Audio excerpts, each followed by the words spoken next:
Hello, welcome back to Master Your Mind, and in particular, Authentiquity. Topic number two, or lesson number two, is Antiquity. We talked about being the author. Now we're going to go into the start, or the antiquity, of what it is that makes us who we are, or what we are. Antiquity means from the start or beginning. It is important to know where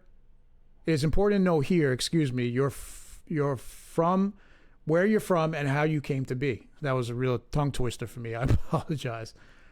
I don't mean your biology, but I mean your psychology. That's important. Not really concerned with the antiquity of your biology. We're talking about our psychology. So let's discuss the fact that there's no reality. Let's see that what we currently hold as our base reality is nothing more than an assumption. Our ideas of reality are the result of education and experience, but we are constantly changing our beliefs and identities, are we not? So what can we call real in this world? Then we must see that where we think we're starting out from is meaningless and only held together by beliefs. All things are possible in all moments.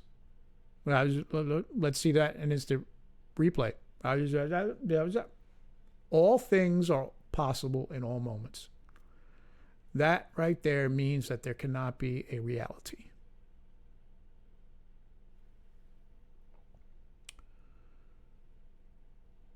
Think about the statement and then deeply see that nothing is ever complete or beyond change. That's really what I'm relaying here. The human being is actually a verb and not a noun. In fact, all things that have taken a shape and form are verbs, and we will one day decay.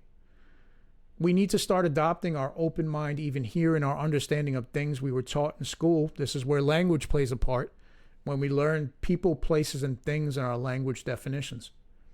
Seemingly innocent creates whole concepts and whole realities from things that we were unwillingly taught. However, the invention of language fails to include emotions and varying perspectives that differ within each human mind, because each human mind is a world, has its own belief system, has its own interpretation of the law of neutrality. This is how assumptions can ruin our minds by holding contradicting beliefs. When we hold beliefs that contradict each other, we fall further into confusion. This is why clarity is so important. And the Authentiquity process is that, giving you clarity. Standing on your foundation that can never change, your I. This is because of the law of duality, where everything has its opposites, and this is not a creation from language. This is an explanation of natural occurrence. The law of duality is another universal law. We have to suspend our assumptions, or at least our attachment to them, which shouldn't be hard because we don't fully believe in them, as doubt is part of the law of duality. When we are climbing the mountain to discover ourselves, we must realize and ask ourselves this question. Are we an assumption? Can what we are be an assumption, or must it be something that we can call a fact? And not in our biology. I'm talking about our psychology. Remember, that's the big difference. Not the fact of our existence, our physical existence. I'm talking about our psychology, from the psyche. What is a fact about that, other than the I? The second question we should ponder when we start to understand that our identity can't just be the patterns of our minds is, why am I? This is an interesting question to pose because it may actually be the one we've never considered. Before we get stuck in a chicken or an egg debate, which I don't want to get into, I would like to give my answer to this question. And my answer to this question is that I have a purpose, and so do you. Since I am a product of nature, and so are you, this drives us humans to create more humans, and then I will have to say I'm here for a purpose. But that being said, it doesn't mean I agree with people trying to find their purpose. You're already living on purpose. I like to say I'm living on purpose, meaning all the things that I facilitate through my actions are part of the bigger picture. Even things that have become habits to me still have value in the world of cause and effect. You too. Now, to shift perspectives a little bit, how I came to be is unknown as it is for you. When we started forming in our mother's wombs, this was all taking place by actions caused by a force that no one involved controlled. Let's see that in instant replay. I was right with that. When we started forming in our mother's wombs, this was all taking place by action caused by a force that no one involved controlled. Your mother felt sensations to eat certain things to ensure the necessary cellular growth that started to create us. She was not creating it. She was not creating us, excuse me. It was an intelligent creator that formed what was necessary for us to survive on planet Earth. Now remember, I told you that we're three-aspected, meaning mind, body, and spirit. As for the why for our mental existence, we were programmed through experiences and language that formed our mental identities. We've talked about this. Before we learned words, we mainly were using our senses to process our experiences and environments, and not having to label and organize other information. Our minds developed through experiences of pain and pleasure, and then they created automatic habits to try to avoid pain, thus surviving and creating pleasure in our experiences. We're constantly stuck in a pain-pleasure cycle, avoiding pain and seeking pleasure. That is what the biological meat sack forces us to do. However, I'm talking about our psychology. We need to split that, okay, and look at it from psychology, from a psychological existence. Excuse me. From a psychological existence, we are trying to do this with emotional pain that the body actually and nervous system aspect of mind makes us feel or experience. So we're always seeking out pleasure and trying to avoid pain. So the mental aspect of our existence was created because us, the consciousness, recognized patterns and learned how to coexist with the streams of information that our brains are processing. Always trying to identify threats, avoid threats, and to have pleasurable experiences. So like I said earlier, the spiritual aspect of ourselves, which is the all, or the very birth of the I, and the infinite nature of it, is now the spiritual aspect of ourselves is the aspect that never joined with this dimension. Just like your thoughts are not physical, they never come into this dimension. It takes us, the catalyst or the conduit, to take the thoughts and turn them into actions, which then manifest changes in the way that matter is. It is likened to the wheel that is spinning so fast that I talked about earlier, you can't see it anymore. That's spirit. So the why to the spirit, or the antiquity of the spirit, is not important. It's inconsequential because it never began and therefore can never end. All three of these aspects exist simultaneously, and if you don't honor all of them, it can get quite confusing, like I said, about not having clarity. That's why we set up our house on the I, once we have a higher awareness. When we experience things, we experience it on a multi-layered awareness.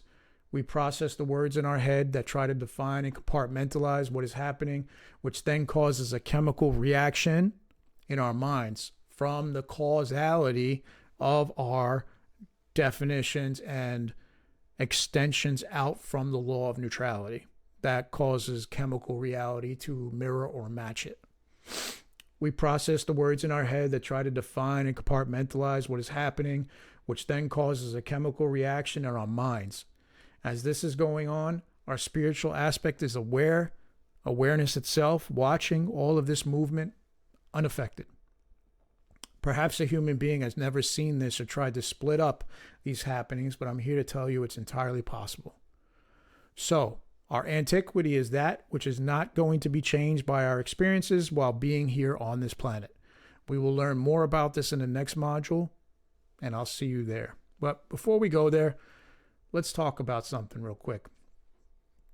So, antiquity, which is derived in the word authenticity, it's important to understand this because have you ever heard the saying, you don't know where you're going unless you know where you came from? All right. That's a statement that's referring to cause and effect, or even the law of momentum, right? Because what happens is the swing is eventually going to come all the way back. All right. And the pendulum swing that I'm referring to in this analogy, when we come back and we're at source again, now we know what source is. We know our source. Our source is the I itself, right? So the antiquity part of creating this new higher level version of ourselves, it's up to you if you want to actually take the time to put into repetition a new identity and create something. That's fine. And we're going to do that sometimes automatically based on reaction patterns and the way we react to circumstances. But what I suggest is you stay as the I. That is the true quintessential, the truth of antiquity, is that we never become anything, as discussed earlier. So if we learn to stay with something that requires very minimal effort, except to prioritize this, stay as this, as your mind is changing and everything is changing, this will cause, ironically, the most evolution in your life, because we're swinging back that pendulum and staying as source, which is what I recommend in Authentiquity, is to understand your I, prioritize your I, but purify it. Purify your I as much as possible and stop trying to add to it, because when we try to add to it, that's when we have to experience the uncomfortable truth that this universe will very shortly show what's in charge. Okay? So don't take this as a negative thing.